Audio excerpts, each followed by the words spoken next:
It's a threat to freedom of speech. Exactly, you can't do that. The police, it must not be allowed. And we are saying, Simon, that same thing you thought last week is a lack of respect for the people in this industry. Treating the people in this industry like they are mendicants and hangers on. Yeah. And we are operating. I mean, this youth, I don't know the song. Yeah? Worse. But me never say if the song has said something you think detrimentally enough, it say nothing. But to decide that the man can't work. No, man, it can't be do. No, and we have to come out strong against it, Simon. So as the Deputy Shadow Minister of Culture and the Creative Industry, I, Colin Bell, I am coming out against what the police are trying to do to this artist. They have a problem with the song, let's address the song. You can't stop the man from earning a living. That's his job, that's his trade, that's his talent. That's what he do for a living. And for you to come out and decide that you be a judge, jury, and executioner. Yeah. Hell no. No, I can agree with the broadcast commission ban on the song, etc.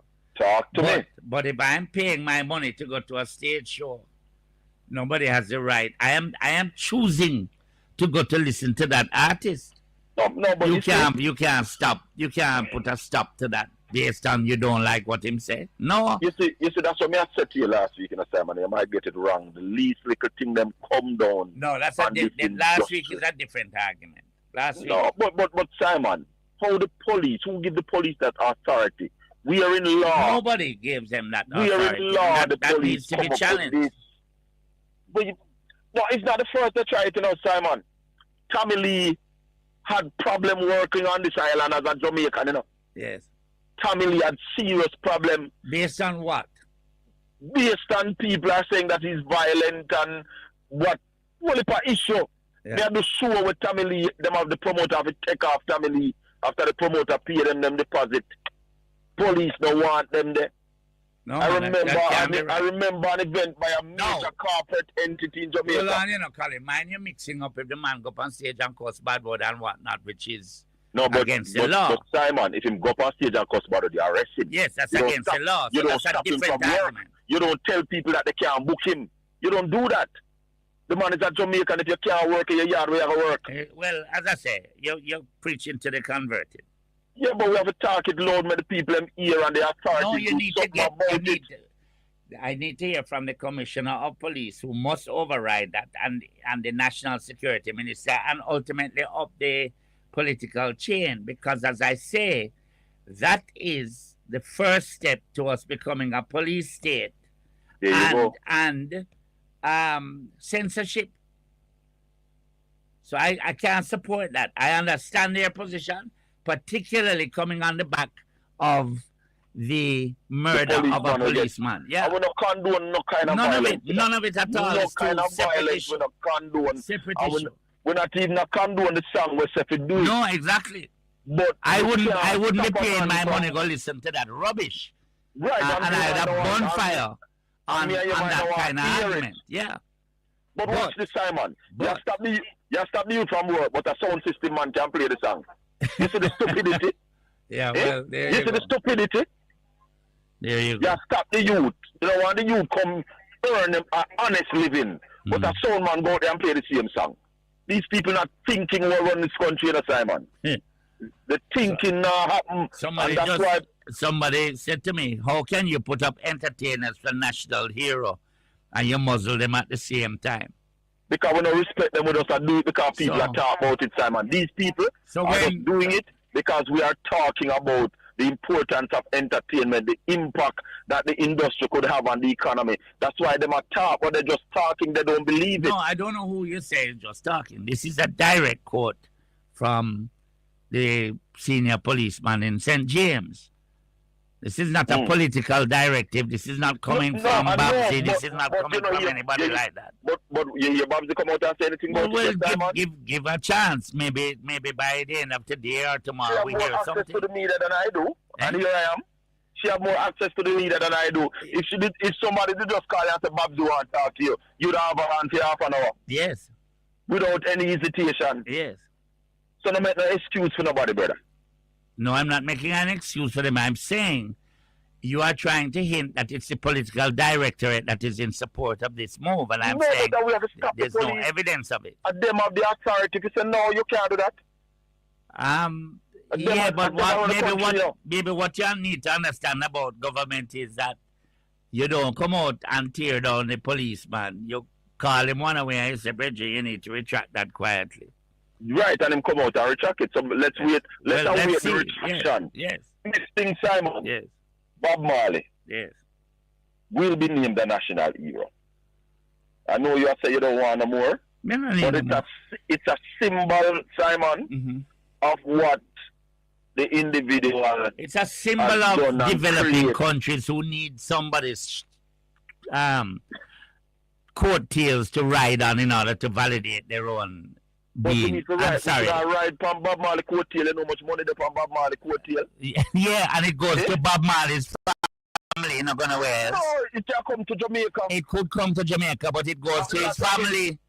A lot of one need love. to stop this damn foolishness, man. Simon, so what? In 15 years' time, we're going to say Sean Paul for national hero because Sean Paul have probably just as much reach as Bob Marley right now with social media and everything. Listen, the reach is one enough, Simon. Yeah. But the history behind it, and if Sean Paul gets, hold on, if Sean Paul gets to that stage, we must ride for him coattail too.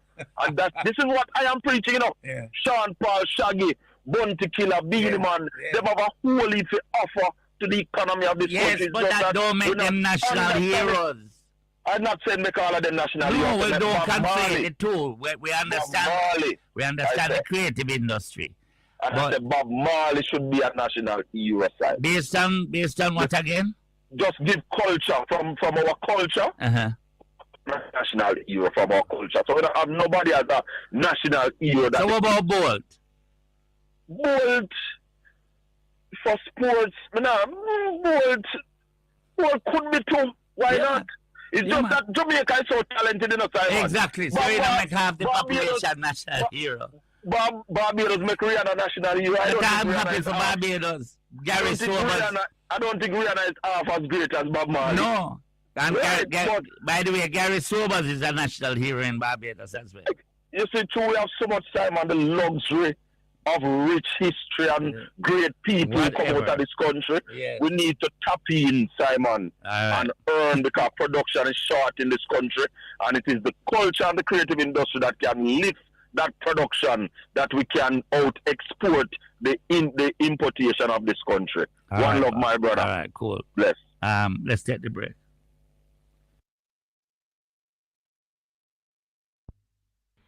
Good morning. Morning and welcome, my people. Welcome to Portland Spice TV. My name is Colin Bell, SHACKA fame. Yeah, man. We are happy to have you this morning. And we are asking you right now to like up this video, yeah? Share the channel, because this morning, it's another morning for another big show. Former Minister of Finance, Dr. Omar Davies, the longest serving Minister of Finance that Jamaica has ever had, will be joining us this morning at 9:30 to talk about the release of the FINSAC archive. So, send out the link. Let everybody know that this is where it's at. Portland Spice TV at YouTube. Morning to my Styles FM family. Morning to Caribbean Radio HD. Morning to my Facebook family. Everybody gather around this morning. It is going to be a teaching moment. You can't afford to miss it. So if you know people who are interested in listening and understanding the 90s, because Valiant do a song say mad out, and me think a top man in a Jamaica mad out. Me really think the man are mad out. Because when you listen to this man nowadays, you realize there's something wrong. Something wrong. But it look like the governing side, They are panicking. And I see a man yesterday up on Mansion Hill. And I want to say morning to the MP candidate for East Portland, Comrade Isaac Buchanan. Morning, Comrade MP in waiting. Because I see them running up and down like headless chicken. And I see the man we can't count. You remember that fool man we say, when they are the PNP mayor, the PNP mayor took 100% and give them 50%. The man was saying get 70%, 70,000 out of 10,000. That fool man we can't count. Me see him yesterday out order himself. Because we saw the GLP doing house to house campaign yesterday.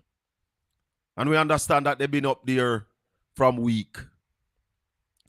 Because the people of Mansion Hill told them that they're not voting no more for the MP lady. They're going to vote for SHACKA Fame. That's what they tell them.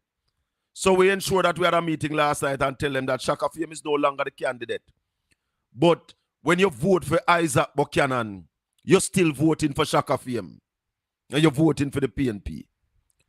So we pass them and we hear them start make up a whole heap of noise. And then I got a call from somebody in their team. And the person said, SHACKA Fame, and now them a panic. I said, what happened? The person said that they were of the opinion, that's the GLP hierarchy in East Portland, was of the opinion that you wouldn't campaign and you would step aside and sit back. But now that they see you on the road with Comrade Buchanan, them said, Jesus Christ, we in trouble now. Because they were of the opinion that I would turn my back and sit down and not do nothing. Not in this time. Not in this time. I tell people all the while, my journey is powered by the blood of Jesus Christ. And I am not in politics for myself. I am in politics for the people of Jamaica, the people of Eastern Portland. So it not necessarily mean me have it dip on the ballot. What is important is that the People's National Party win the upcoming election. And I will play my part in advancing the welfare of the whole human race. So yes, they're panicking. They're panicking. And they are inviting SHACKA Fame to come over upon them side. Me telling you already, me cannot join the Labour Party. Me telling you that already. That's not possible. That's not possible.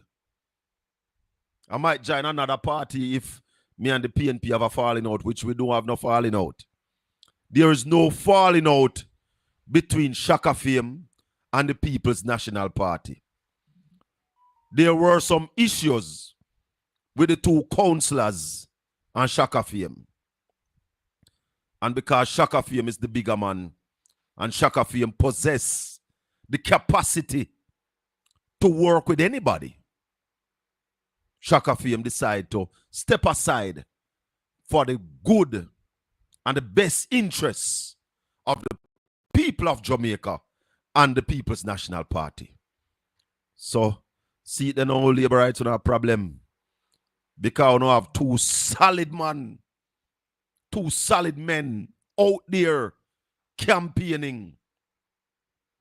And the rest of the team is fully on board now.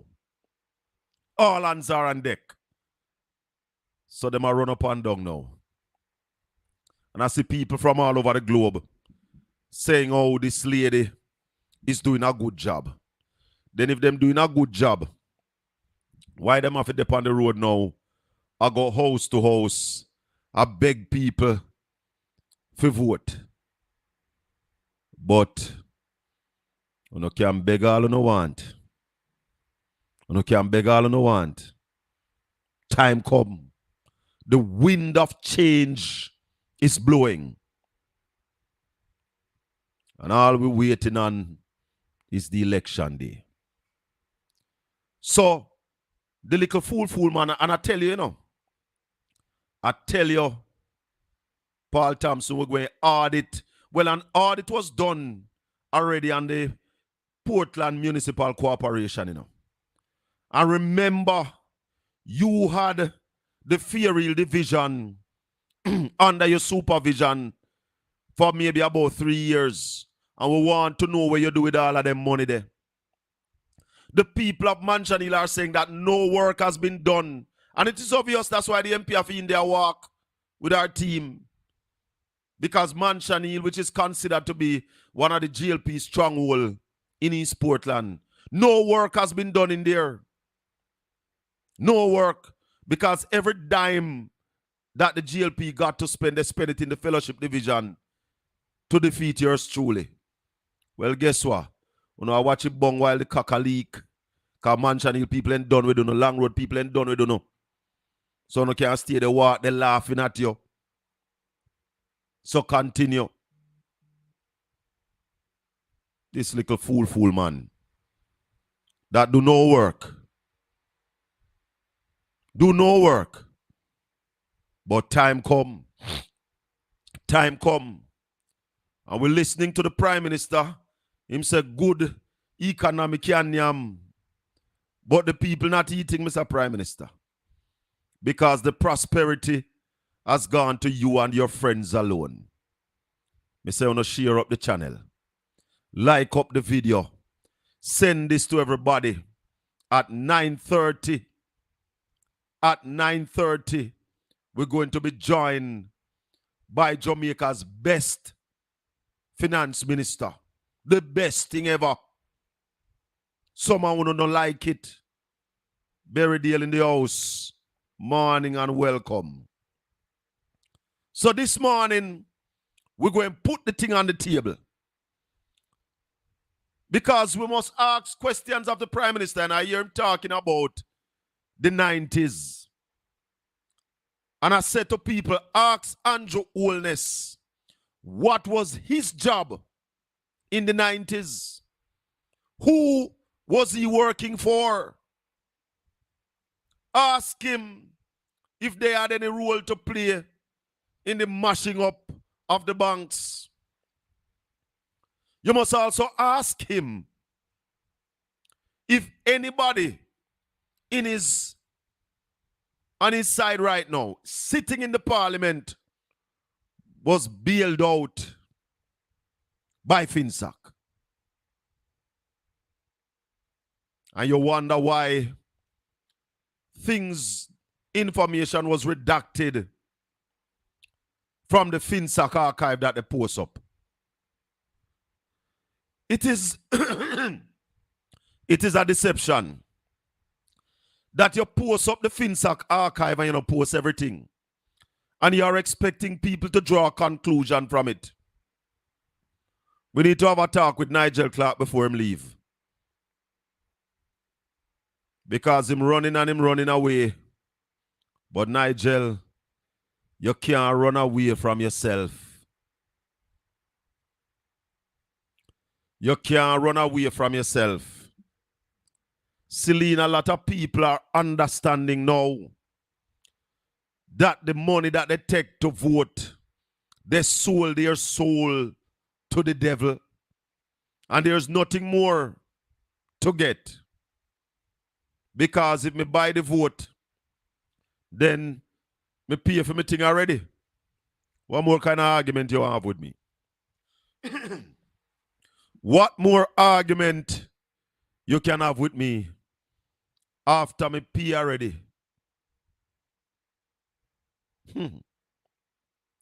Let me tell you something. You have a lot of people who see what they want to see, and they're not looking for the truth. But when you come here on a Saturday morning or on a Tuesday evening, the truth is what we hammer out. And we know that the truth hurts. And that's why some man a ball Say, Shaka, you need to love we know. Because the truth a hammer them. The truth a bust up the head. So the truth going continue to bust up on the head. Because I reserve the right to speak the truth. The whole truth.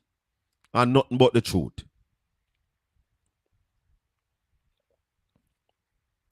When Ardley Shaw became Minister of Finance in 2007, the whole campaign leading up to the 2007 election was about FINSAC and Trafficura. And when I listen to Labour talk about Trafficura, I say what a wicked set of people. Trafficura never cost Jamaica a dollar. In fact, Trafficura was $30 million that was coming to the Jamaican economy that they turned back. So Trafficura never cost Jamaica any money. And I listen to them hammer Trafficura. Sorry. And I listened to Ardley Shaw hammer FINSAC and said that he was going to put a commission of inquiry in place and the truth must come to light. And after 150 million Jamaican dollars, which when we spoke to Ralston Hyman last week, he said to us that that would value about $300 million now. And no report was tabled from the commission. And they decide that they're going to release the archive. But they have redacted information from the archive. And I say to the Labour rights and the government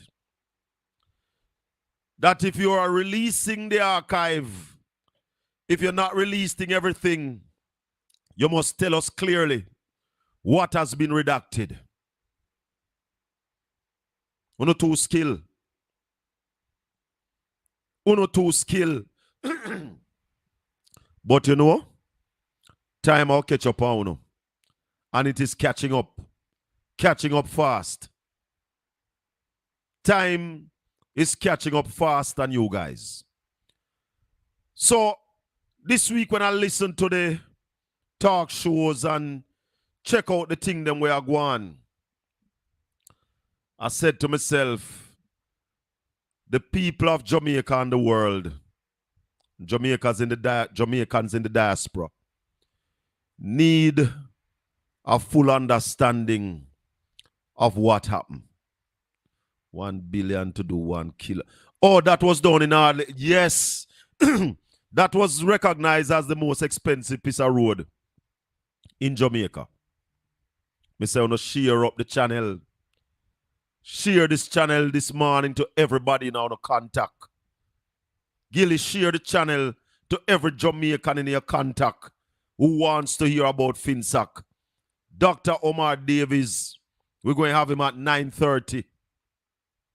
And we're going to take a deep dive into the 90s.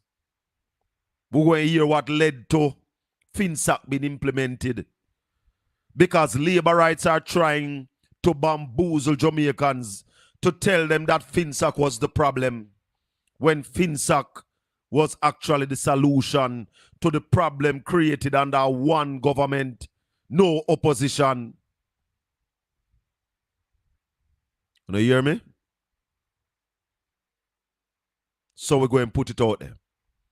Because the people needs to be informed. Information is power. Knowledge is power. And we're tired of the people that bamboozle the thing. And now that they have released the archive, what they want to release of the information. And the Prime Minister, they're about to run off his mouth. But I want to say to Jamaicans, when you realize labor right don't talk about the last Portia Simpson Miller administration, you must ask them why. Why you don't talk about this the era between 2012 and 2016. And we want to hear a full report on 2007 to 2012. We want to hear it. They don't talk about it. Because Audley Shaw and Andrew Holness destroy the Jamaica economy. And him out there skin up him teeth and make up him face. And I use the little voice and speech training when get to con the people of Jamaica. When Andrew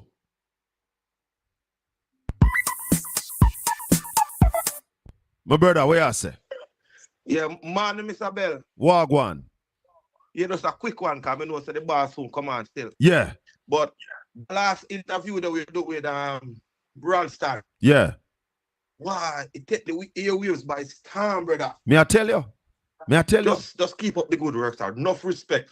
Enough holy respect to you. Give thanks, my brother. brother. Share this because we want Yeah, everybody catch this morning.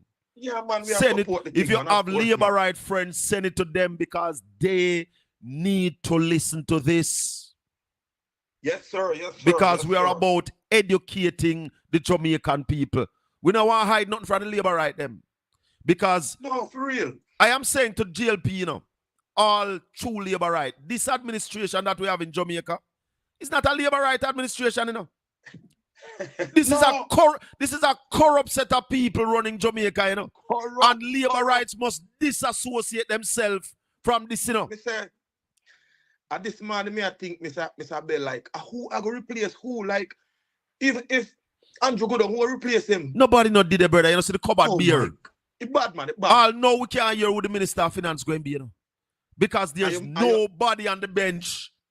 Right. And you bring up a good thing this morning when they say, no, but no look back on Portia administration. They can't. You know, They you can't. know the power we need for apologize to that lady there. You better. Where, remember, you know, holy power need to apologize to that lady. Remember that. All right, Mr. Bell, we are going to listen out, sir. Yes, sir. Come, me go link up the boss, you know. Me go make the call, you know, and link up the boss. Respect. All right. Yeah, man. Yeah, man. My people, this time that we are in Jamaica is no joke time. It's serious time. Jamaica is in trouble. And if we don't get real and step out, each and every Jamaican, to play their part in saving this country, dog, I go eat with supper. Hold on for me, doctor. Dog, I go eat with supper. It is incumbent on all of us to play our part to ensure that Jamaica not go back where we were, where the money are put away 2007 when them winning. You know. They put us in a place that brought Jamaica to its knees. Jamaicans were begging Dr. Peter Phillips, the most honorable Portia Simpson Miller, were begging on their knees, begging for people to talk to the IMF to give us a talk. After Bruce Golden, Ardlishaw, and Andrew Holness mash up the country. And they don't talk about that section. They don't talk about that period of time. Jamaicans, I want to welcome to Portland Spice TV, Styles FM, and Caribbean Radio. In my estimation, the best finance minister Jamaica has ever had. Dr.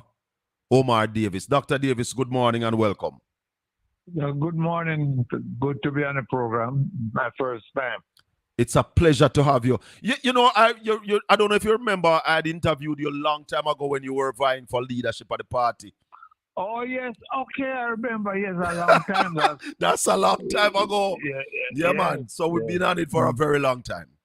Dr. Yes. Davis, I want to thank you for your service to this country, this island of Jamaica.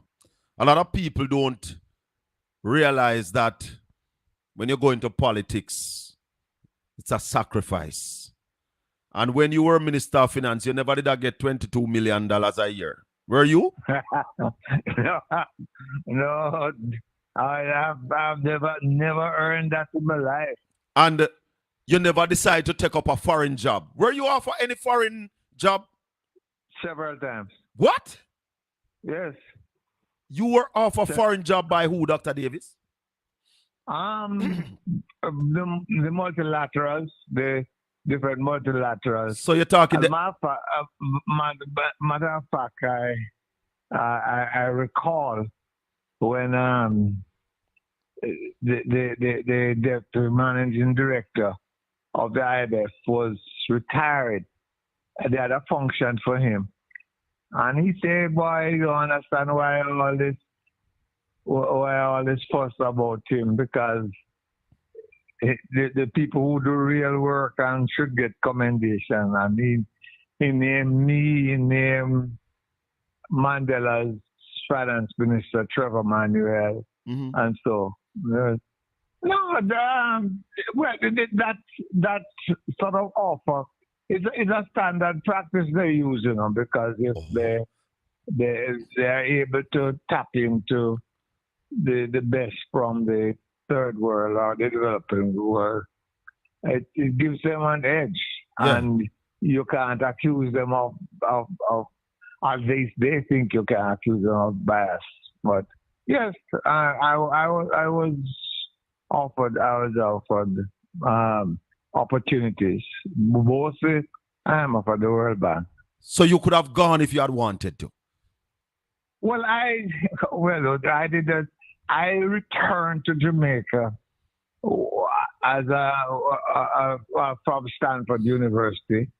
I returned to Jamaica when I had just been promoted, etc.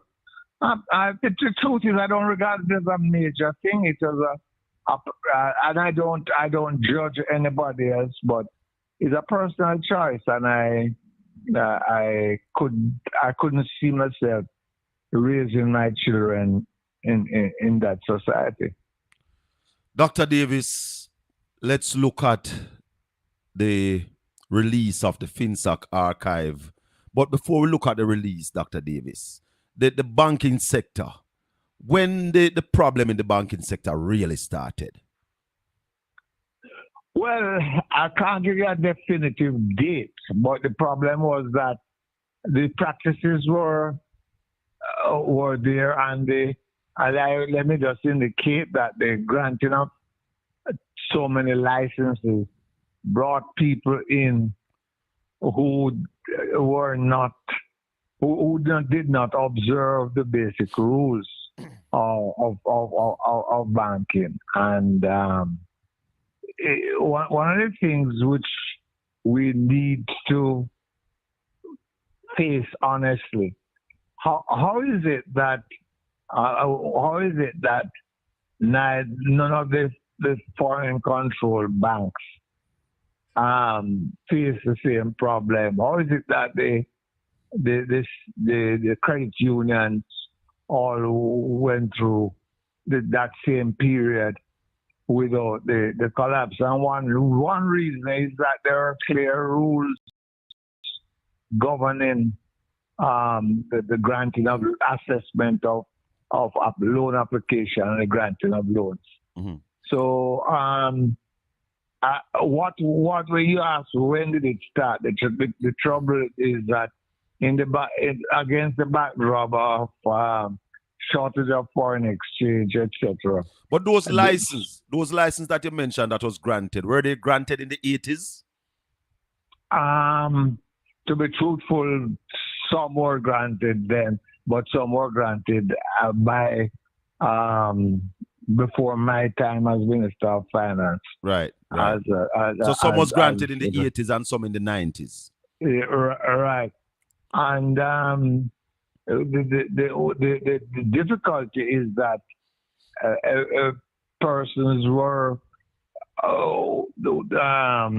I say, aware of these strange practices, but there was collaboration between some of these institutions to find ways of getting around the rules governing the financial sector. And that's one of the reasons which I have raised and I will raise again today the question as to why Minister Clark does not publish the forensic audits. So those are some of the things redacted. that are okay. Those are some of the things. But how can you put forward the archives and you don't release the audits? Well, that's one question. The question is who made the determination as to what should be kept back, and what were the reasons governing that decision. Dr. Davis, yes. When you got in office, when you became finance minister, and the problem came to you, what was your first reaction and what were the options available to you? Well, the reaction was to meet with the principals involved and to find out did they agree with the assessment which the Bank of Jamaica presented, and if so, what steps would be taken. Mainly, the most important would be to bring additional capital into the institution. And by and large, the answers were not reassuring. In certain instances, there was defiance on the part of some of the institutions or the heads of the institutions. And at that stage, you recall that several of these heads were both CEO and chairman. And there's no more powerful job than an executive chairman, because you determine what goes to the board, and you as chairman, you'd have been instrumental in selecting the other board members. So it was like, I think they call themselves the Chairman's Club. The Chairman's Club. Yes, because these were and the names are all very familiar. So were there no agency in place to oversee the regulation of these banks at the time? Yes and no. The Bank of Jamaica was always there. The problem was that it had authority to deal with deposit-taking institutions, but several of these entities were in groups of company. And, for example, the Building Society at the Bank of Jamaica did not have authority over the Building Society. Oh. So what was done in several instances, and the audits would show that. That's why the audits would show is that you would move a bad loan granted by the bank into the Building Society, and then send it back as one which was, one which you could have on the books. But that sounds like a recipe for disaster. Well, it is. It's called evergreening and so on. And there are several instances of that, not only within a specific group of companies, but between institutions. And that's why I said that it is really a pity that Mr. Clark has decided to redact those findings because those findings are not. No one could accuse the findings that us of providing biased findings. These are findings carried out by internationally recognized institutions. No, Dr. Davis, a lot of people sometimes blame you for FINSAC. The question I'm going to ask you now, had it not been FINSAC, because based on our understanding that the banks had problems, there were a run on the bank, people going for the money and couldn't get the cash. If not FINSAC, then what? Well, it's one of those amazing developments in the sense that FINSAC was created to bring order to the whole process of trying to clean up the situation. But because by then all the owners and majority owners had taken flight, persons then saw FINSAC as the entity which they should who should bring them relief. And it's one of the trials you might, and I suspect it's inevitable. They felt that the government should be the one. If you take over the bank, then you are responsible for this. So there's one person in my whole period who came to me, and I could even call his name. Please do. Afterwards, there's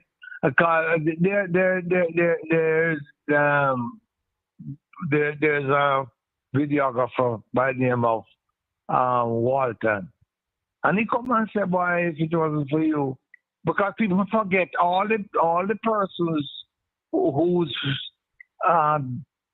savings were protected, all the persons who had insurance policies which were protected.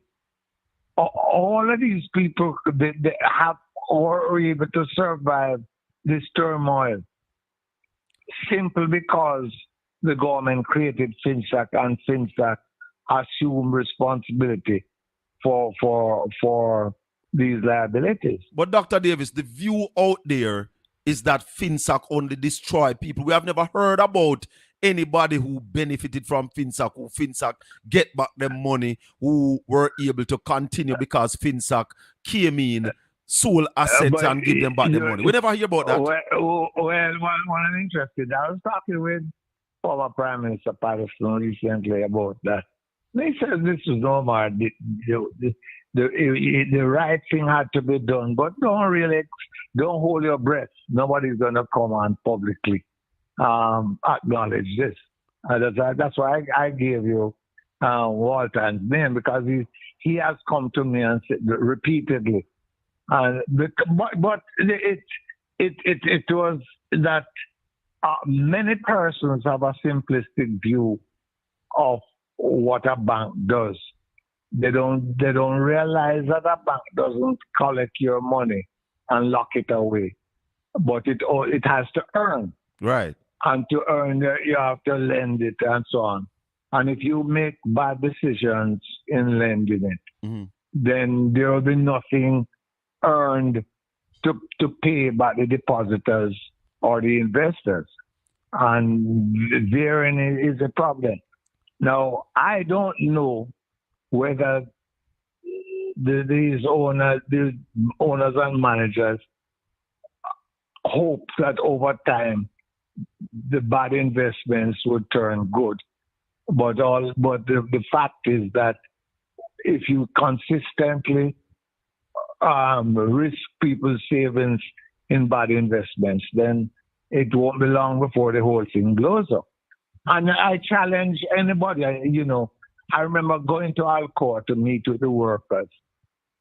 And since I was the first person, I went with Lambert Brown because he represented the workers at Hallsall. And there was great hostility to me. And in a sense, after you get past the initial anger, you realize that it's a logical thing because nobody else had showed up to speak about the issue. Right. But all these workers at all different entities whose pension funds had been managed by insurance companies, etc. Mhm. They had a pension only because of the intervention of FINSAC. Dr. Davis, these chairmen and CEO and owners of these banks, why were they not taken to books, maybe charge or something for the wrongs that they did? Because nobody is looking at the owners and the managers and the chairman and the CEO of these banks. They seems to got off scotch-free. Well, you are correct. But the reality is that these people have access to resources, and so they can hire the best defense, etc. But that's one of the reasons we went through a total revamping of the regulatory system. Because that's if there's anything good which came out, there's a revamping of the regulatory system, the creation of the FSC, the creation of the deposit insurance. So those scheme. are institutions that you brought in. Yes. And I want to talk to you about those, Dr. Davis. But before I go there, one of my listeners, they are asking, most Jamaicans don't understand what FINSAC is. Please explain what is FINSAC. Okay. Well, it mainly was. But What FINSAC was? was an institution which was established to take control of all the impaired assets, the bad loans, etc. of those financial institutions which had been badly managed, and they replaced the impaired assets. Impaired assets mean worthless, with government paper backed by the government of Jamaica, which then allowed FINSAC to generate resources to pay back out depositors to stand in there with the insurance companies. That's what FINSAC was established for. But there are other things which it was charged with doing. One is to supervise the total overhaul of the supervision of the financial sector. But one of the things which you should note, is that you can put laws into place, but unless you're eternally vigilant, it is not difficult to see. I don't say it's possible to have anything as widespread as which happened last time, but you can have instances, and here's one which shows you that unless you're vigilant and keep monitoring the activities of these institutions, it's easy to slip back into that period. And very interesting. And that's one of the reasons. One of the reasons I think it's imperative that the forensic audits be published, so you can see what can happen if you are not eternally vigilant. So you're calling for the audits to be also uploaded in the archives? Yes, yeah, without doubt. And well, two things I'm calling for: the explanation as to why it wasn't, because this was an integral part of the decision making. Those are so without doubt you have to call for that. But there has to be an explanation, an explicit statement. These are the reasons we didn't do this. Doctor, Who are you protecting in that process? exactly. Because if you want people to get a full understanding, why do you really redact anything? But Dr. Davis, the question is, after spending about $160 million of taxpayers' money, what are your views on the fact that there was no report? Well, to say I'm disappointed, before the commission. We lost you a while ago, Dr. Davis. Just repeat. No, I'm naturally very disappointed, but not surprised. Why are you not surprised? The whole thing was conceived of and implemented, this commission of inquiry, for straight political gains. The selection of the chairman himself, who was the courts removed, was a bad debtor. A bad debtor to Jamaican banks. Yes. So the yes, chairman. We took it to court, you know. Yes, I remember. And then he, what he allowed to happen, you had persons who had no involvement in the previous institution, no investments, no savings, who were allowed to cross-examine me, and he gave them free rein. Mm-hmm. So that you started off on that basis. Secondly, FINSAC was not allowed. FINSAC was not allowed legal representation. No. So people, no, it's I can't recall exactly. But how does that work? Huh? How does that work? That FINSAC didn't have legal representation at the inquiry? Yes, and I wrote on behalf of with the authority of then Prime Minister Simpson Miller. I wrote to the then Prime Minister. Sorry, with the permission of my leader, I wrote to then Prime Minister Bruce Golding and pointed out to him that this is rather unacceptable. And to give him credit, he took action, and FINSAC then was able to employ legal representation. Well, why is that important? Yeah, because a lot of the charges and claims which have been made went unchallenged, because someone in the crowd would get up and say, "I had Z million in the bank and FINSAC took it," and so, and there's nobody to say, give us more details or substantiate that claim. Mm. No, so there were enough examples which would tell you that sooner that there is no good which could come out of it. Even if you wanted a report which said the government was to be blamed, the structures did not allow for any thorough analysis to be carried out. So it was just an exploration in futility. No, not it. Depending on your objective, it was simply to try to get as much out there in the public domain, suggesting malice, aforethought, etc. And that they succeeded in doing. But what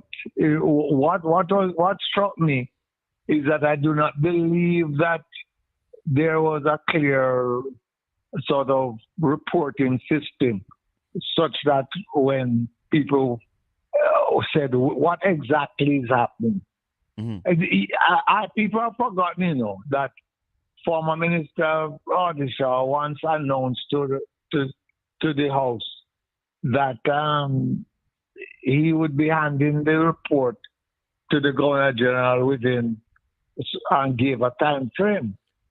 But if he did that, Dr. Davis, that means that there must have been some interim report that maybe he would have seen to say that. Oh yeah, you need to ask him that rather than me. One of the things, I had deliberated because within our system, a commission of inquiry deserves to be treated in a particular way. Mhm. And so I took a conscious decision not to do anything which would undermine that part of the institution. But the reality is that all the rules which ensure that there's an organized system to carry out these activities, all of these were violated. I mean, I consider there are several things, the way in which various persons were allowed to get up and cross-examine. Well, certainly in my case, that's one example. But I think even more important is that institutions, that the FINSAC wasn't able to defend itself against charges. Dr. Davis, hindsight, they say, is 2020. Knowing everything that you know now and the position you were in then, would you do it again? Or would you do it a different way? FINSAC. Or would you do it a different way? One of the problems about a different way, the fact is that these bad investments meant that the savings and other assets of a lot of people was gone. And the real question is, which is what the multilaterals said, that these are hazards of a market economy. Mm-hmm. And so if they lose, they lose. Mm-hmm. The cabinet said that we couldn't do that, but to tell you the truth, we didn't know the full extent of the cost. So in a different setting, perhaps we should have offered to pay a percentage of your savings, etc., rather than full reimbursement. So the government then reimbursed a lot of people money that they lost in the meltdown. Not a lot, everybody. But people don't talk about that, Dr. Davis. But it's just because they accept that, in a sense, they just accept that there's nobody who had an account or had savings who was not reimbursed. But there was, but I go further. Some of these depositors, you recall, we had been trying to strengthen the country's reputation in terms of the foreign exchange market, etc. Mm-hmm. And there were thousands of persons who had responded in the diaspora, who had responded and lodged their money in these accounts. Right. And one of the questions which we couldn't answer in advance is, what would happen if these persons lost there? What would that do to the Jamaica's international reputation? Dr. Davis, you mentioned that, and looking back at all of that, do you have any recollection of approximately how many persons got back their money that these banks made bad decision and lost the people's money? Hundreds of thousands, because there was both deposits, investments, there's deposits, investments, and we put insurance policies in the same thing. I mean, the only reason we're able to deal with Mutual Life and Life of Jamaica was because we made good in terms of the assets of those institutions. So you're dealing. I would, at a rough thing, put it at more than 500,000 people who got back there, who FINSAC saved them, got back their money. But all we hear about these days is people committed suicide because they lost their houses, and we have never heard anybody talk about these people who got back their money because of what you and the administration then did. Well, let me start by saying I regret there are some persons who, and you can't blame them, who took their savings and placed it with entities. But and I regret those who had bad experiences. But at the same time, I'm not surprised that people didn't have them come forward. Except a man will come to you around the corner and answer something. But in general, nobody's going to get that one, do an interview or write a letter saying that. They were saved.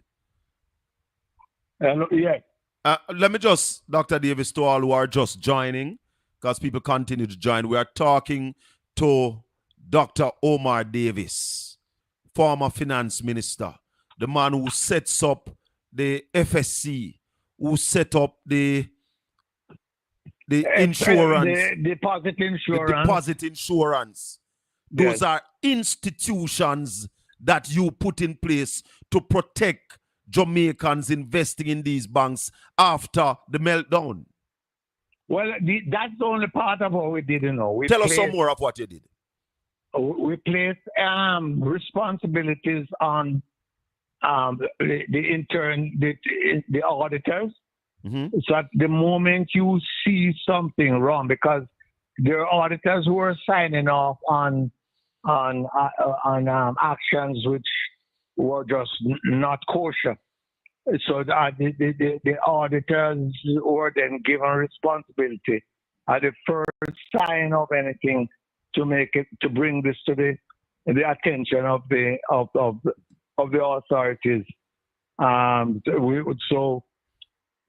Board members were given additional responsibilities in that regard. Yeah. So when there's going to talk about the robust supervisory system, all of that came out of the posts, the ones we had dealt with the overall thing of settling depositors, etc.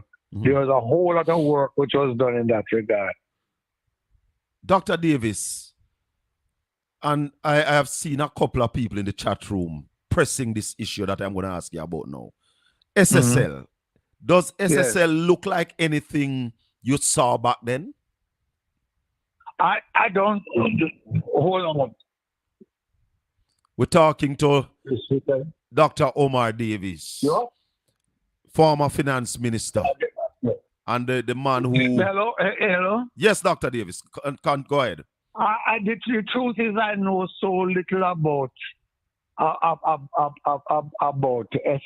I don't know who does. All I've heard, I've never seen any of the documentations, etc. Mm-hmm. But it's one of the it looks worrying because some of the people who were in FINSAC are back in that.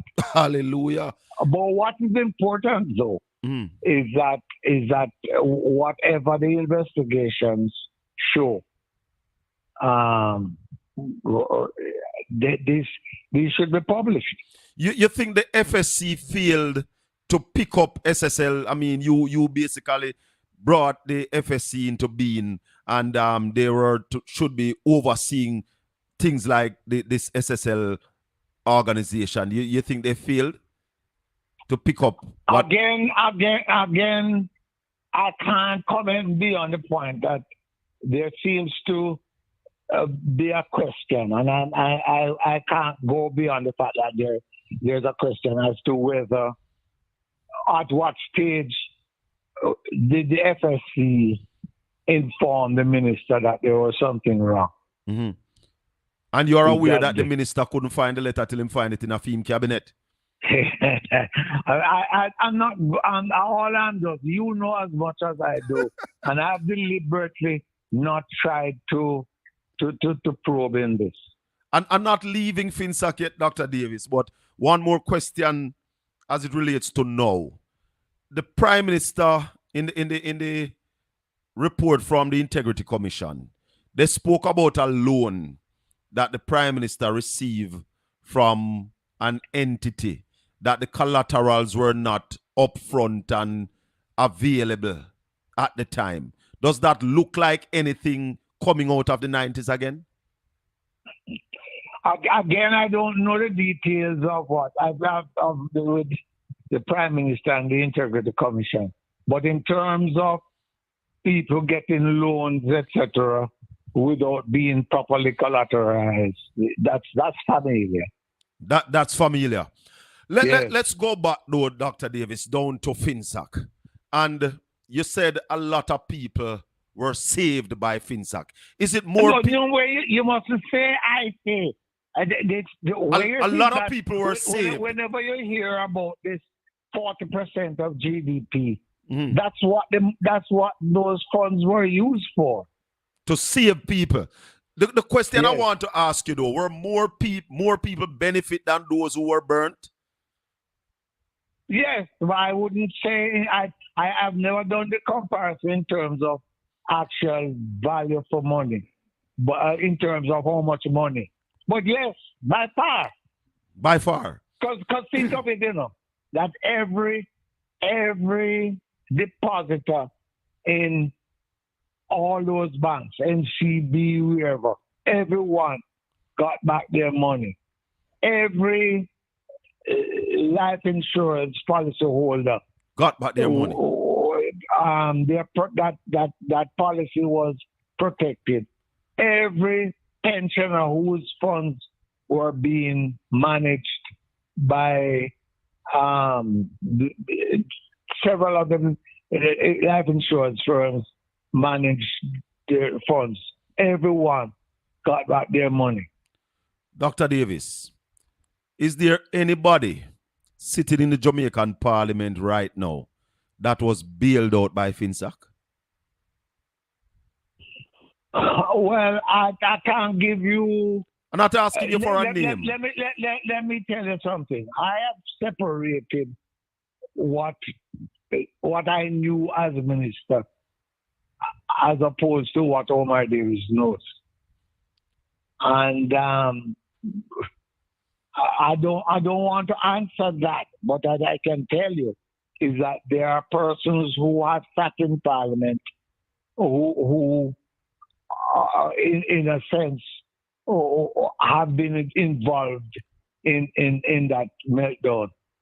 Why are you trying to protect people, Dr. Davis, who is trying to tear your reputation? They are trying to tear your reputation apart, trying to trample upon you. They have worked hard at it. They have worked hard at it. But you continue to protect them. Because all you're going to do is continue the same back to and fro. I mean, people just speak about my predecessor. He's just one. There are other persons who or in there is another former minister and MP who was part owner of a bank, which also had to be rescued. Dr. Davis, you're a decent man. Well, thank you. Because some people throw them under the bus long time. And I have listened to you over the years trying to protect these people. What is painful is that there are persons who know better, who have contributed through their silence to this whole confusion. What did FINSAC cost Jamaica economically, Dr. Davis? You said I think it's very hard to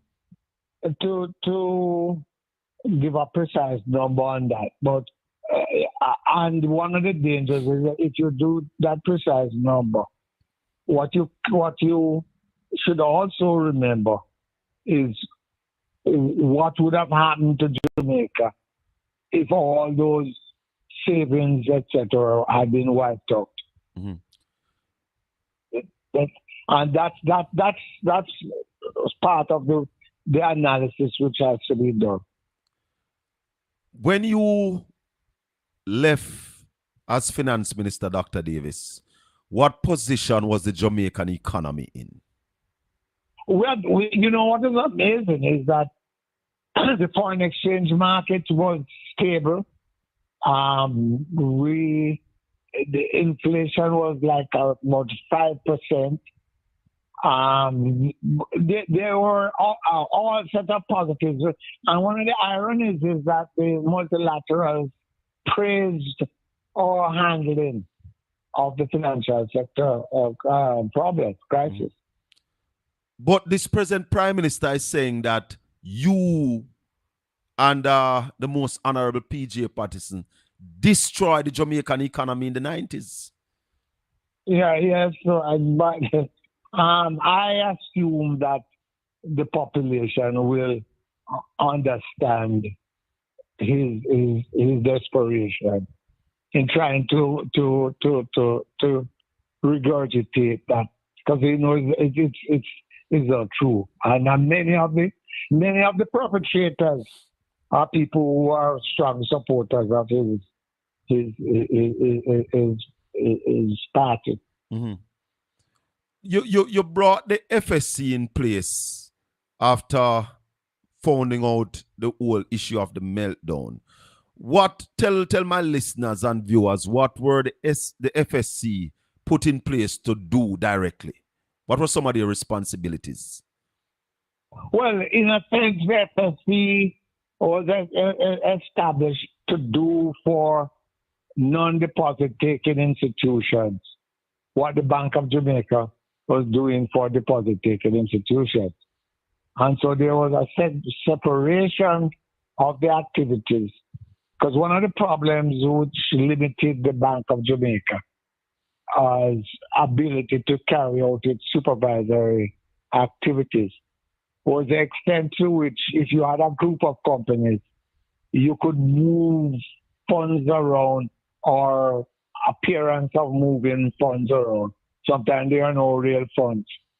And so the FSC, by segmenting and differentiating deposit-taking institutions from those which were managing investments, etc., you provided a greater concentration of effort on a specific problem. One of the things which I've not studied it long enough, but I don't know if it's a good idea, is to give put all of this under one institution, like the Bank of Jamaica. Because if there's a problem with the FSC, that's not necessarily the best solution. Mm-hmm. One of the things the GLP criticized the then administration is that economies around the world then were growing at 4 and 5%, while Jamaica was only growing 1% and 2%. Was that true? Well, let us not pursue the argument by what is different now. Because what is different now in terms of growth? Well, no, we're growing now by 0.8%. Yeah, but that's what's different. The other thing is when they speak about this high interest rates, there are similar financial sector challenges in countries with low interest. In Japan and in Europe, there are similar situations. So if people are crooked, and out to do harm, they will do it regardless of the situation. I'm not defending the sustained high interest rates, But I'm just telling you that to try to blame the 2 points. One is that there are instances of similar situation in low interest rate economies. And secondly, and I urge people to do this because the credit unions have made that point to me repeatedly. How come we didn't have any of those problems? And one of the reasons is that the decision making and the supervision of like the credit union movement is democratic in that the annual general meeting, people actually take part in it and have a say. That's not so with the private institutions, in particular those which had executive chairman. Dr. Davis, I soon have to go though. Yeah, man, I'm wrapping up now. But when we talk about the 90s, one of the great things that I think happened, and I don't hear people giving you any credit for it, are the most honorable PJ Patterson, the fact that we left the IMF. How significant was that? Well, it was significant for several reasons. It showed that we could design our own program. And you are asking about what's happened in terms of the economy prior to my departure. In that we demonstrated that it was possible to achieve objectives jointly agreed with the IMF without seeking to borrow from them. It was a very significant achievement at that stage. Unfortunately, the momentum which we had generated was not maintained, and very soon we had to return to the IMF. Was that a mistake returning? Was it a mistake returning to the IMF? Well, that was a result of what had happened. But unless you would have to take on these to change or continue the tight management which we had instituted, which allowed us to leave. Finally, Dr. Davis, when the GLP-1 in 2007, we knew then that Ardlishaw was going to take us back to the IMF. They did, and the economy went into a tailspin crash. Nobody really speaks about that era either. They don't speak about the Portia Simpson-Miller era, and they don't speak about the Bruce Golding era. But going forward, Dr. Davis, as a former finance minister, what advice would you want to give to this finance minister and any future finance minister coming, how to really carry on the Jamaican economy for betterment for the people? Well, I don't know who is the present finance minister. So I won't then offer advice to an unknown. Or to whoever coming, because it is for Jamaica, not really for the finance minister. Well, there are clear guidelines. It's not. It's tough, but it's not rocket science. And I think there's some agreement which of what are the steps which need to be taken. Yes. One critical point I'll make though is that we have the corruption can be a major factor which damages anything, and the extent to which the economy is dominated by corrupt practices, that then undermines confidence in an economy. I did say finally, but finally, you seeing Bolt and that money that he has lost in SSL. The truth is, I don't know anything. Man, I don't want to ask you about SSL. I'm just asking you about the impact that it would have on Jamaica's reputation, that a global name has lost his money and it has not been returned. You think that will have any... A very short answer. It obviously can't do us any good. Because you don't have to have the amounts which you saying had. It can't do us any good. So, like FINSAC, do you believe that the country should find a way to return these people money? No, like you did back in your time. When I'm Minister of Finance, I deal with those things, and I don't want that is not something I'm going to offer an opinion on.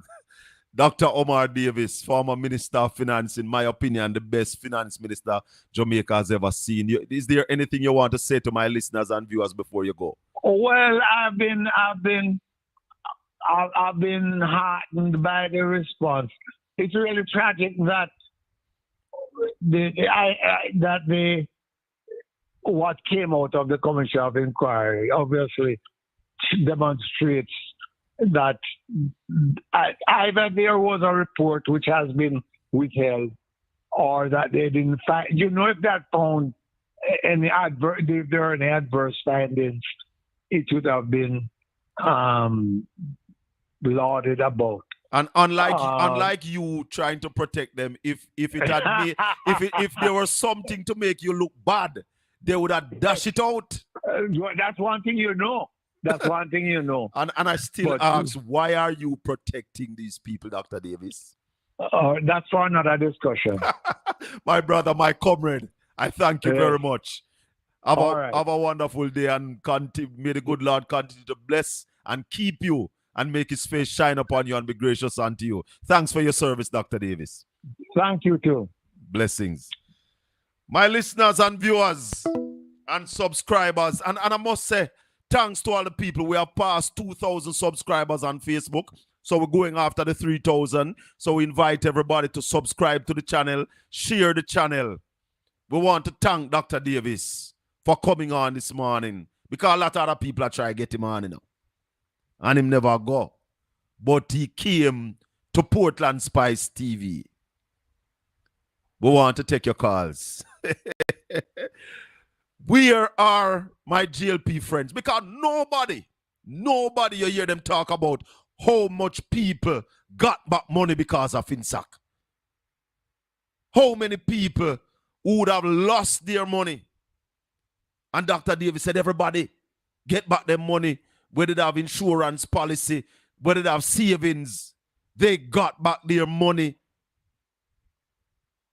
And so the deposit insurance was brought in by this man, Dr. Omar Davis. 804-7072. We take your calls. We can take them straight, or we can take them on WhatsApp. 22 minutes after 10 o'clock. Riveting interview. I asked Dr. Davis the question, do we have people sitting in the Jamaican Parliament right now who was bailed out by FINSAC? Is it a conflict why a report was not offered or was not tendered to the Jamaican people by the Commission of Inquiry for the FINSAC era? Is it because there are people sitting in the Parliament that would be implicated why the FINSAC report has not been tabled? Dr. Davis is calling on Dr. Nigel Clark to release the audited reports from the Commission, from the FINSAC Commission of Inquiry. How you going to upload archives and redact what you want to redact? What have been redacted? Who decide what came out? And we know that there was a prime minister who borrowed money in the era and forget to pay it back. And a friend of mine said to ask, who was that former prime minister accountant at the time when the money never paid back because them forget?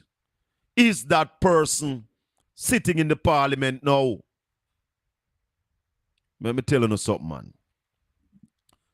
There are so many questions still to be answered. But I respect the decency of Dr. Omar Davis because he can call name. I am sure he can call name. But he chose not to call any name, even when these same people that he's protecting are trying to tear him down and trying to discredit his stewardship. But them not have no decency. Them not have no decency. 804-7072. Morning. Welcome to Portland Spice TV. Yeah, man. Morning. Welcome. Yes, sir. A very riveting interview, although I did not hear all of it.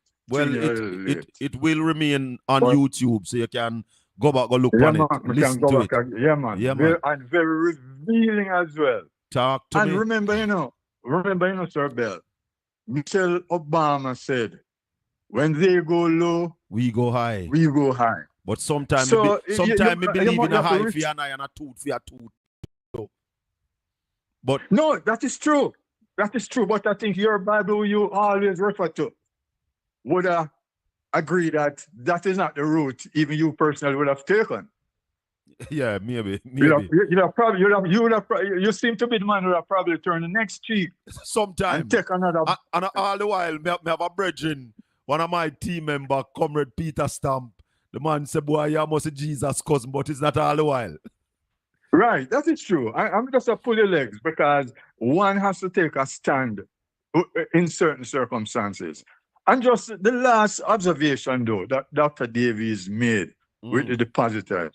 You know, I was thinking about it. And if you look at it, if you look at the era, the FINSAC era, and what he said about deposit, all depositors got back their money. Yeah. You know, I would want to think that many of these depositors never even know that their deposit was in jeopardy. No, absolutely not. But because it's today, I know that mine was also in jeopardy. But it never had an impact because when I look into my balances, it is always there, but apparently it was. So many thousands of investors, of depositors, was not aware. But you realize that he was saying that a lot of the investors were people in the diaspora. Yes. And right. And what it would have cost our reputation on the international front. Yes, man. Yes, indeed. But I just wanted to make the point, because including me, that I was not aware that when I went to the bank and my deposit was there, it was as a result of FINSAC. A lot of people never realize that. The average person that have a little 100,000 in them account and 200,000 and even a million, they probably would know because it was never publicized. And you realize what Dr. Davis said? Today's the first I know. People get back all of their money. And that's why when they brought in the deposit insurance, the deposit insurance now cap what you would get back because there were no insurance at that time, you know. So the government undertook the responsibility to pay back all the money. When you listen some other station, them not talk about that, you know. No, you would never know that people got back their money. Yeah, because including me, and I dare say, tell Dr. Davis thanks, man. Yeah, yes, man, big up, because I dare say, it seemed to me, because he called some the main bank like NCB, etc. I was and still am an NCB customer, so my deposit would have been in jeopardy. But save and except for FINSAC, it just went seamlessly, and I was not even aware that mine would have been affected. Talk to me. I big up Dr. Davis for that. Yes. And I believe a lot of a lot of customers like myself, right across these banks, they were not aware that was the reason when the FINSAC debacle, we never had any worry about our deposit because we have our bank books and we see the balance same way. And you go and you get it. Exactly. But sir. if you did go at a Come certain on. point, you wouldn't get it, you know that. Yes. Oh. Yes. I know. So But yes, brother. So what we do on this program on a Saturday morning and on a Tuesday night, brother, we bring the truth forward. We bring truth up front and center. Yeah, man. And that's why I never see it from the beginning. But the good things that you can always Go back and watch it. Yeah, man. Yeah, man. It is reference. You can always go back. And Thanks for listening to a very good program. Great interview. Blessings, my brother. Add. Thank you very much. The only one compared to this was the one with Ralston. But I tell you, man, this is golden, man. Look out, we're coming with more because we're putting the truth front and center. All right, my brother. Keep up the good work. Bless you, man. 804-7072. You can call us straight and you can call us on WhatsApp. This is Portland Spice TV, where we present the truth and nothing but the truth. We tell people on this show, we don't pretend to be balanced. We don't claim balance. We claim truth. And with the truth, then if balance come, so be it. But the truth is at the front of what we do. People never talk about the amount of people who got back their money. And FSC was put in place to ensure the things that happen never happen again. And you heard Dr. Davis said it. Some of the players in SSL are coming from then. And therefore I say to you, Dr. Clark should be fired. Dr. Clark should not have allowed to be leaving because the FSC sent a report to the Minister of Finance and he was saying that he never get none. And when the man from FSC say, yes, I sent it, him tell him staff is search. The staff couldn't find the letter. And guess who go find the letter? Dr. Nigel Clark go find the letter in his office. Toronto, welcome. My brother, what a go? You hear what go on a while ago? Dr. Brother, Davis talk about interview. it. I tell you. Me say, when me hear the man say everybody get back them money, me I say to myself, say, me never know say all my money get touched too. No, but the banks at the time, made pure bad investment, So everybody money did not go down the drain, because they invest in things that couldn't really generate the money to put back the money. A lot of the loans that they gave out, the collaterals were not tangible. Some of the collaterals never add up to the amount of money. And that's why I ask him about the Prime Minister loan, That loan that the Prime Minister got from Berita, the 50 million. What the Integrity Commission say, a house which was not in the name of the company where the loaner borrow at the time, stocks that were not bought yet were used to secure the loan. And that's why I asked him if it looked like anything back in the 90s, which he confirmed. Well, Dr. Omar Davis is a man of integrity. I wonder if no more of integrity. So, I respect him. And he's still protecting some of those people who are trying to destroy his reputation. Yeah, still protecting. What a man. But I'm glad. Me have me look 200 grand and boy it's safe, so I'm glad. Thanks to Dr. Davis and the PNP. Yeah, man, thanks to the corporate, brother. But nobody not talk about, you realize nobody not talk about that. Nobody not talk about the people and we get back their money. Them talk about the few people who lose this and lose that.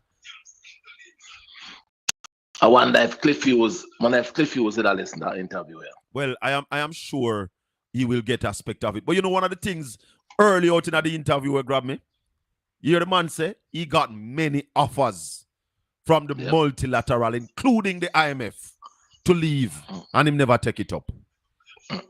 But Nigel run gone. Nigel is not a committed Jamaican man. How can your finance minister That is one of the highest office you can get in the country, you know. Yeah. And I tell people, for me, some job is not about money. It's about the prestige. The service that you can offer to be prime minister, minister of finance, any minister, to be a member of parliament. Those jobs is what you call pride of place. The money is secondary. Yeah, for real, But obviously not to Dr. Clark. Not to Dr. Clark. Him run gone. Him jump the ship as the captain. But my brother, bless up yourself here, sir. One love out of Toronto. Oh, Toronto this morning. Why? Chill it, man, brother. Chill it. White. Big up yourself, my boss. All right, cool. Yeah, man. 804-7072. Talk to me. What do you think about the interview?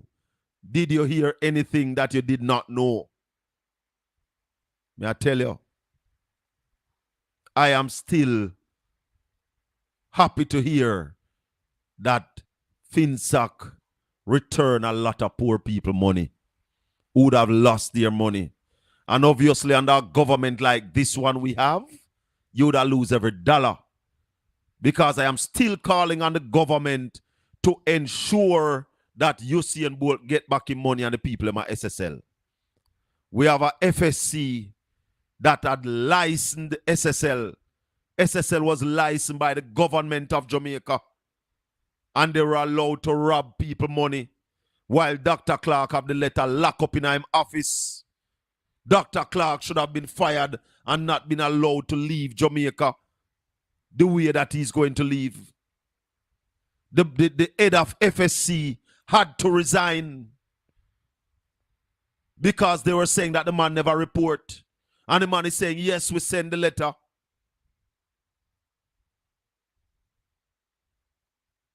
So,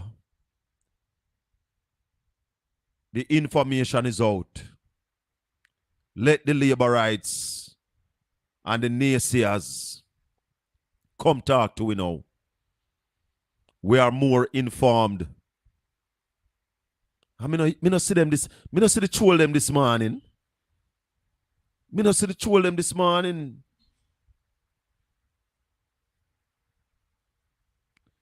Me no know what this. Me no know what this. Didn't know that everybody got back their money. No, that is not been put out there. But what is good now, you know?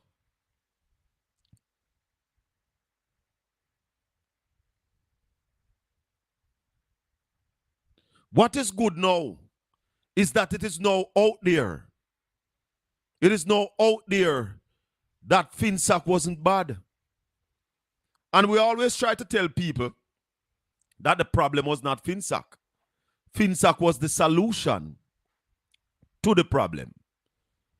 FINSAC was set up to save a lot of people who were investing their money at the time. But Wagwan, brother. Christopher Wolland, we come back to you. Mystical, go ahead. Respect, how are you? Me good, you know? Yeah. Me good. Yeah, man. Really great happy about this interview Very this morning. great interview. Great interview, man. Boy, oh, you can get them prize character, man. Boy, the journey is powered by the blood of Jesus Christ, you know. So Yeah, when we call it the name exceptional. of Jesus Christ. And Yeah, you know, Dr. Davis don't definitely, give yeah. a lot of interview.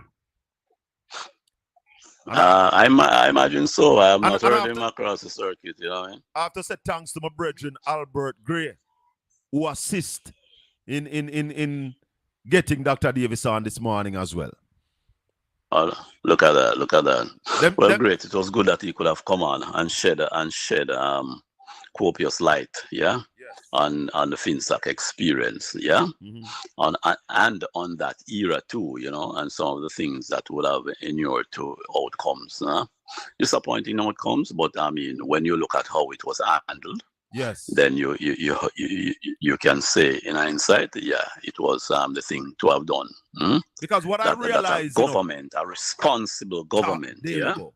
a caring government would have done, because otherwise it would have been such a disaster that even now we couldn't recover from. Because what I realize, Jamaica mystical, wouldn't. what I realize is that FINSAC was done in the interest of the people of Jamaica. Of course. And let me put this point out there, Sharks, because it's not that a lot of people never lost, And let me tell you, let me put it down to this explanation. People lost their investments because they made bad investments. You know what I'm saying? Talk to me. People lost their investments because they could not service their indebtedness. You get what I'm saying? Right. So we cannot conflate that with those who have lost. People saving, innocent savings, were not lost. You get what I'm saying to you? Yeah, man. People's investment in insurance. Jeffrey, I'm going to call you back. So I'm going to call back Mr. Campbell, and I'm going to call back Jeffrey. Continue, mystical. Yeah, man, we're not lost. So innocent, honest investment or savings, we're not lost. Right. But investments which you could interpret as a gambling, yes. Wagering. Right. Yeah, because business ventures are really gambling. Yeah. You get what I'm saying? Yeah. You're not sure of the outcome. You're taking a calculated risk, and hope that, you will make some money, but you know you can lose. Yeah, but right. you have to also be prepared for the downside. You get what I'm saying? Yes. So those people who invested, and weren't able to realize, and a very good outcome, a favorable outcome, then they were the ones who were really mourning. And that is the aspect of it that a lot of people are taking up and say people lose a lot of stuff and people business got sold out and people houses got sold out. Right. Yes, because you collateralize your business on the basis of the risk that you take to put up your house and to put up your other assets and so on, and you would have lost those. Yeah, you know what I'm saying? So we must understand how to analyze the matter carefully and calculatedly, so that we don't take a position based upon a twisted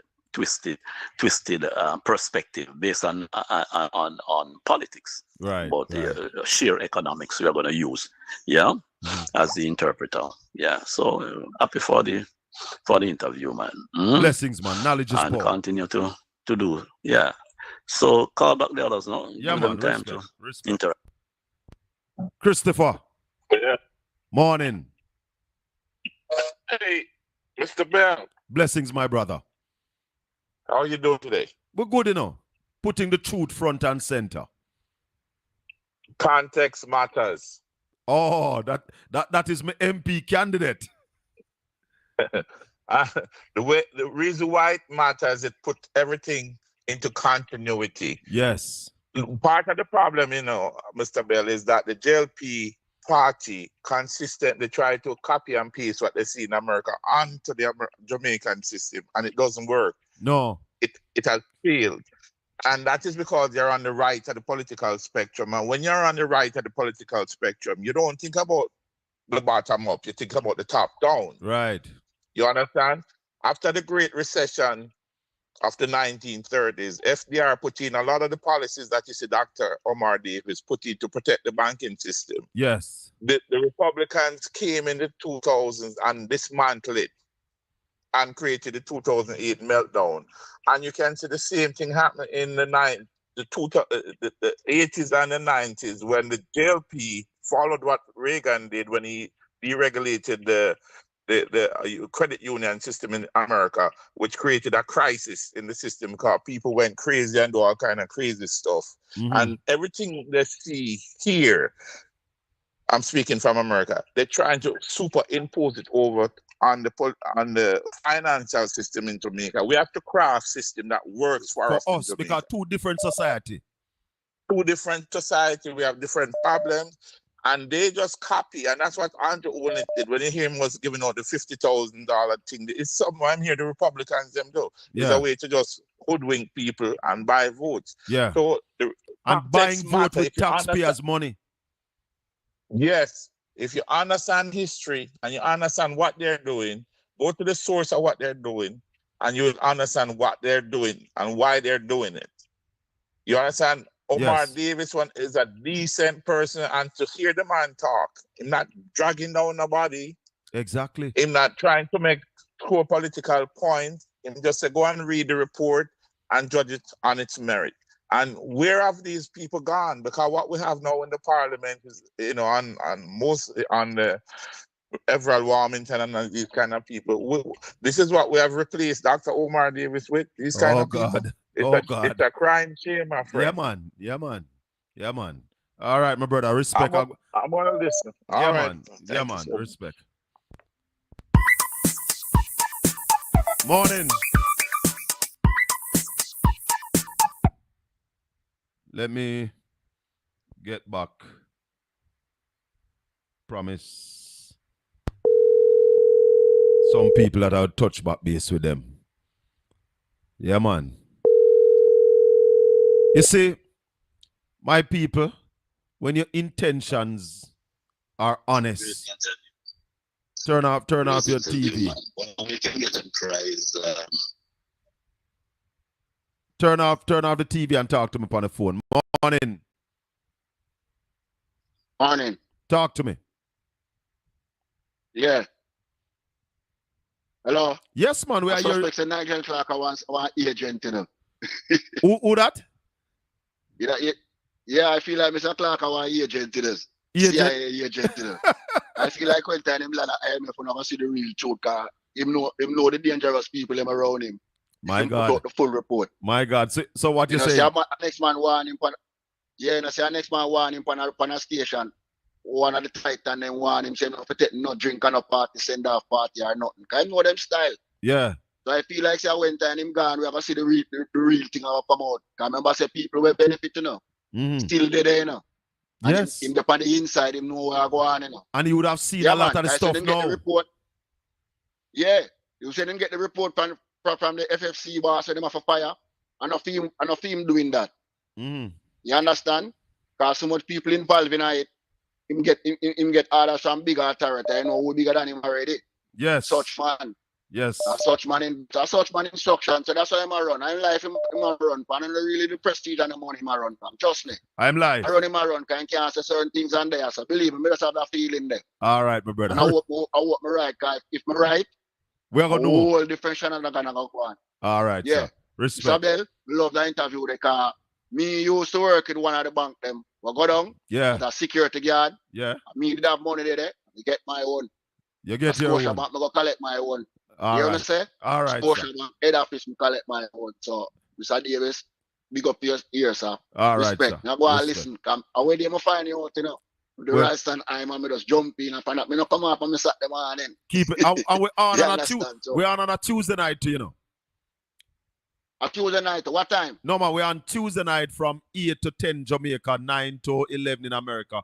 And then on a Tuesday night, we are on Styles FM radio, 96.1, 96.7, 96.5. And we are on Caribbean Radio HD. So the thing big. Bless up. All right. One man, me local, man. Me pick up on my YouTube, man. Me go and watch it on my YouTube. All right, so no problem. Respect my brother. Yes, man. Let me go to my brethren. Have been calling me. Promise him some would I call him back. Let me see. All right. See me.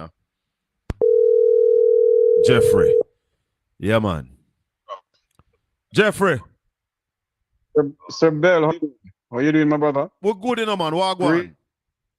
Well, I'm here. I got up this morning. I was doing something else until somebody sent me this that they're gonna have Omar on. Yes. And believe you me, I must take this publicly and apologize to Dr. Omar Davies. Oh. One of the reasons why I want to apologize to him is because I have always said he's the one who allowed some of my family members to lose everything. Talk to me now. And no, I'm being honest. Yes. I am being honest. That's that I'm and you know, when I hear him speak this morning, I said to myself, but wait, I didn't know people get back their money. You see what I'm talking about? You see what I'm I talking wasn't about, aware Jeffrey? of it. The man said You know? everybody get back their money. And Colin, believe you me, this morning when I hear him say it, I had to take back my words because people keep on saying to me, say, Jeffrey, be careful with that because whatever, I'm not shutting them out. But this morning when because I've been scanning through the thing that they put out, you know. Right. And the Jamaican people must ask the members of the Jamaica Labour Party, especially the Minister of Jamaica's world-class Minister of Finance. Why is it that you all cannot tell the Jamaican people the truth? Why is it? Where in the report did you all doctored? You hear what Dr. Davis is asking for? The audited reports. Because what Dr. Davis is saying, there are about 3 or 4 audited reports, you know, 3 of them from international agencies that came in to do the auditing in the inquiry. Those reports are not on the website. My God. And the question must be asked also, what are they truly hiding, Colin?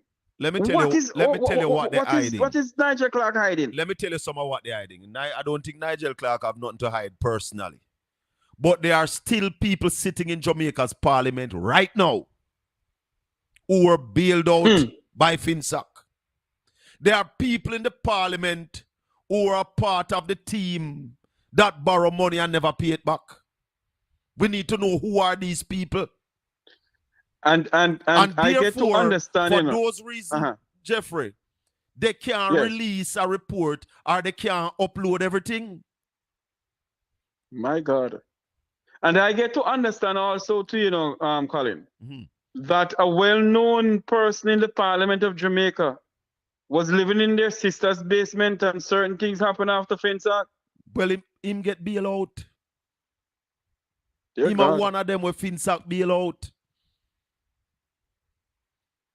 And some of them will get bail out were the most vociferous persons who wanted the inquiry. Dear God. And the inquiry took place at a cost of over 160 million Jamaican dollars and no report to the people. Taxpayers' money. Taxpayers' money. Ralston Hyman said that money is now valued at over $300 million. Jesus. We're living in some serious times in this country now. And that is why I'm going to go now, but that is why I keep on telling people on my platform, I'm going to have the pleasure to say this on your platform this morning. The soul of Jamaica's democracy relies in the hands of the Jamaican people. And it is at stake The time has come for all of us to rally around a single cause and a single purpose. Jamaicans, no matter what you're doing, go out there and vote. Vote, vote, vote. The soul of Jamaica's democracy is in the palm of your hands. The future of this country is in the palm of your hands. Jamaicans, rise up, go out there and vote. Colin, thank you for having me on your program. This is Jeffrey Tavares from the Make Me Talk program. Jeffrey, Colin Bell, thank you very much, man. It's a pleasure having you on, my brother. Great Blessings, job. man. Yes, man. Jamaicans, I continue to tell you that this country, this island, is our responsibility. This, our island home, we have a stake in it. And I'm calling on those who say that they don't vote. If you don't normally vote, I'm begging you to vote this time to get rid of a corrupt band that is running Jamaica. I will no longer refer to them as a GLP administration because I have seen GLP administration run this country. And yes, they have made mistakes, but they have never been this corrupt. They have never been this deceptive. They have never been this uncaring. So I am not referring to them anymore as a GLP administration. With respect to all labor rights who are Jamaicans first. and patriotic Jamaicans. So I say to every Jamaican, we must get rid of these people. The country needs a forensic audit. Your Dr. Davis said the forensic audit, they don't put up those in the FINSAC report. But Jamaica needs a forensic audit. I heard Christopher Tufton on a program saying that it is a lack of management while the AC in certain operating theater in the hospital no fix. But the buck stops with him. He went on to say that they have doubled the budget given to health under his administration. But we have the worst health sector we've been having now. I said to Jamaicans, a lot of questions have not been answered. The $1 billion that was spent for a consultant to tell the government to raise the pay. We not see the report from the consultant, but taxpayers paid $1 billion for it. We're talking about issues like the sale of rooms on the beach. We're talking about issues like the lands up in Halliwell. A whole heap of things, Jamaica. And we have to protect this country of ours. Jamaica land we love. We're calling on the people in the diaspora who are taking care of people in Jamaica because they can't make ends meet. There are people in Jamaica who are working, and when they get paid, they are still in deficit, meaning the pay can't cover them bills and food. And people abroad have to be sending money to back up. Time come for a Jamaica that we are going to be honest with each other. For a Jamaica with a leadership with integrity and honesty. For a leadership who is willing to work for the salary that the taxpayers are paying them, and not while you are prime minister, you hustle and a juggle. It can't work. Destroying the reputation of this country. So we're calling on the silent majority. I see the Dan Anderson poll that says about 52% of Jamaica say they will be voting in the next election. I am calling on Jamaicans to make we go vote overwhelmingly to get rid of this corrupt administration, to get rid of this corruption. We have never seen corruption like this in Jamaica. We have never had a prime minister who is under investigation for illicit enrichment. Never.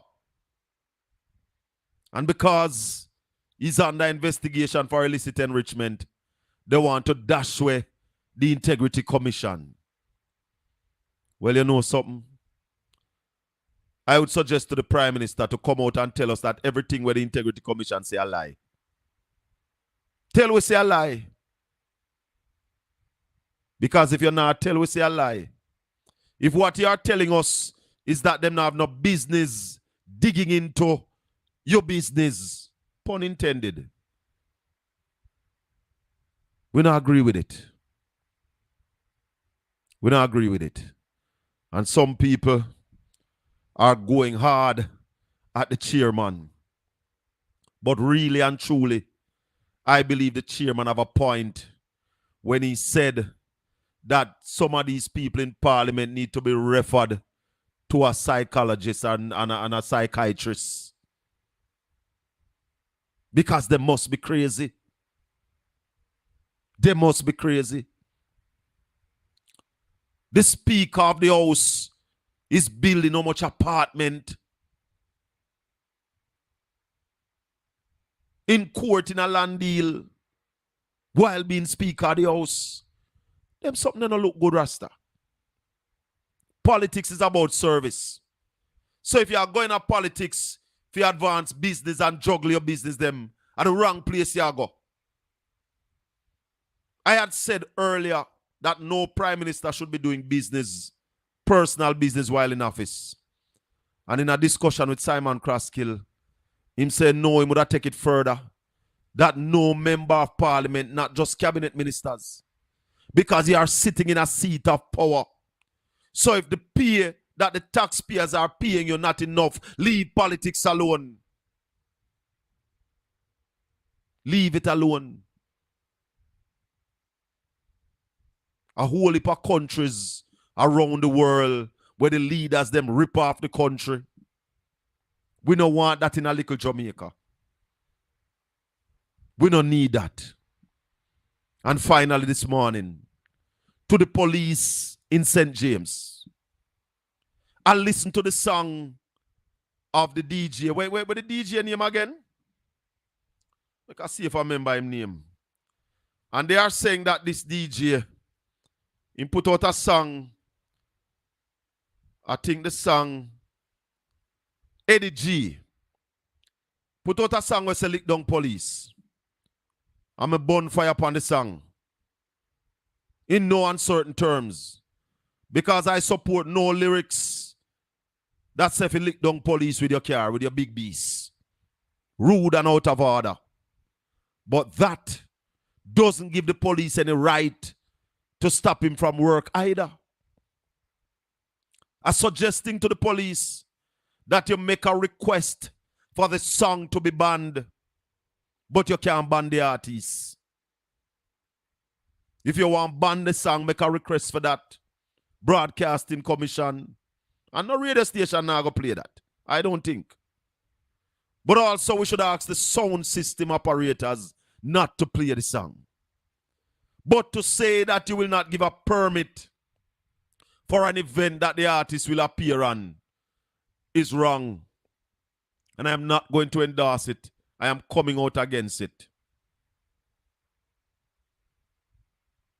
If the artist is on the show, and I'm suggesting to the police that get a commitment that the song will not be performed. If you can get it. But you can't come out and want to stop a citizen of this country from working in this country. I know what they did to Tommy Lee. And it's not right. If a man violate and him break the law, lock him up. If him go up on stage and him cuss bad word, lock him up. But to say that an artist will not be allowed to work in his country cannot be do. Cannot be do. And I come against it this morning. I want to thank wholeheartedly Dr. Omar Davies for gracing us with his presence this morning, putting the truth front and center. I told you in there that I put out that it would be a teaching moment. And a lot of people learned a lot of things. And I am happy. So I want to thank Dr. Omar Davies. The chat room has been extremely active this morning. I want to thank all of my new listeners, and I'm begging you, if you have not subscribed, subscribe to the channel, share the channel, like up the video. I want to thank all the vloggers who are tuning in to Portland Spice TV now and getting content. Big up on yourself. We don't have no problem with it. So, we thank you. Join us Tuesday evening, 8 p.m. right here on Portland Spice TV and on Styles FM, 96.1, 96.5, 96.7. Those are all on your FM band. On Caribbean Radio HD, coming out of New York and Florida. And we are here every Saturday morning. My name is Colin Bell. SHACKA to the fame. May the good Lord continue to bless and keep you. Make his face shine upon you and be gracious unto you. The Lord lift up his light and give you his peace, now and forevermore. One love.